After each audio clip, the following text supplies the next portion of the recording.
हरे कृष्णा। भगवत गीता की इस वीडियो में हम शुरू करेंगे 11वें अध्याय का 26वां श्लोक। 27वें को जोड़कर प्रभुपाद जी ने इसको लिखा है। वे बोल रहे हैं कि धृतराष्ट्र के सारे पुत्र 100 के 100 धृतराष्ट्र के सारे पुत्र अपने समस्त सहायक राजाओं सहित, एक दो नहीं, सारे सारे पुत्र और सारे वो राजा जो उनकी हेल्प कर रहे थे, फिर साथ में भीष्म, द्रोण, कर्ण और हमारे प्रमुख योद्धा भी आपके विकराल मुख में प्रवेश कर रहे हैं। अर्जुन को दिख गया सब कुछ।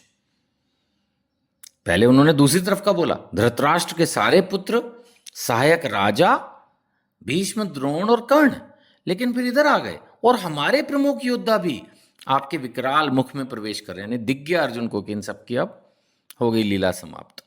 उनमें से कुछ के शिरों को तो मैं आपके दांतों के बीच चूर्णित हुआ देख रहा हूं। नेचुरली भगवान के मुख में प्रवेश करके खत्म।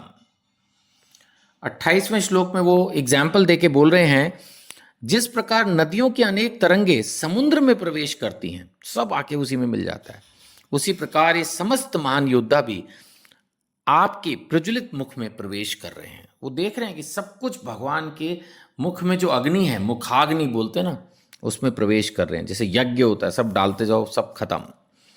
मैं समस्त लोगों को पूर्ण वेग से आपके मुख में उसी प्रकार प्रविष्ट होते देख रहा हूं, जिस प्रकार पतंगे अपने विनाश के लिए प्रज्वलित अग्नि में कूद पड़ते हैं। जैसे पतंगे एंटर करते रहते हैं और जलते रहते हैं, खत्म होते रहते हैं, इसी प्रकार ये समस्त राजा, इवन हमारे साइड के प्रमुख योद्धा भीष्म, द्रोण, कर्ण, सब मर रहे हैं, साधारण भाषा में बोले।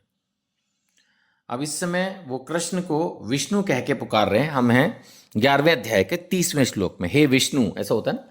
अब जैसे मान लेते हैं कि मैं हूं और किसी दिन मैं कोई लीला करूं और मैं उस दिन शेर का जो है वो ड्रेस पहन के घूमूं, तो कोई मेरे को बोल भी सकता है, अरे वो शेर हूं तो मैं नीरज गुप्ता ही।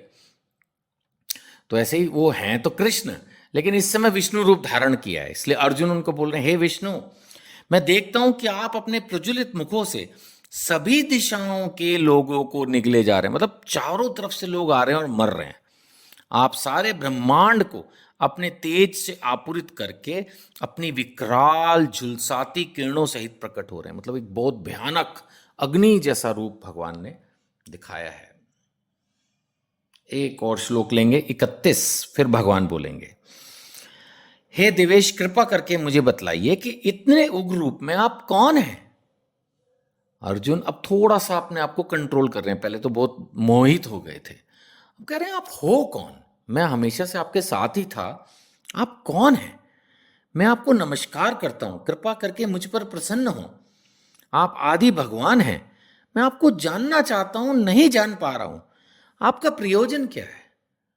अब ये महाभारत आप करवा रहे हो, मुझे तो लगता था कि मतलब होता ना, अर्जुन ने सोचो चौथे अध्याय में भगवान को कहा ना, जब उन्होंने कहा मैंने सूर्य को ज्ञान दिया, तो अर्जुन ने कहा अरे आप तो अभी हो, आपने कब ये सूर्य को पढ़ा दिया। तो कहीं ना कहीं अर्जुन को हमेशा से लगता था कि भाई कृष्ण तो मेरे साथ के ही है, तभी तो सखा भाव था। लेकिन यहां तो अब कुछ और ही कहानी, इतना विराट रूप दिखा दिया। तो अर्जुन भी पूछ रहा है आप हो कौन। क्लियर है उसको, आप आदि भगवान है, बोल दिया उसने, लेकिन फिर भी कह रहा है कि मैं जानना चाहता हूं, मैं आपको नहीं जान पा रहा हूं, आपका प्रयोजन क्या है। तो चलिए भगवान अर्जुन के हर प्रश्न का उत्तर देते ही हैं। तो अगली वीडियो में शुरू होगा श्री भगवान हुआ। अच्छा, हरे कृष्णा।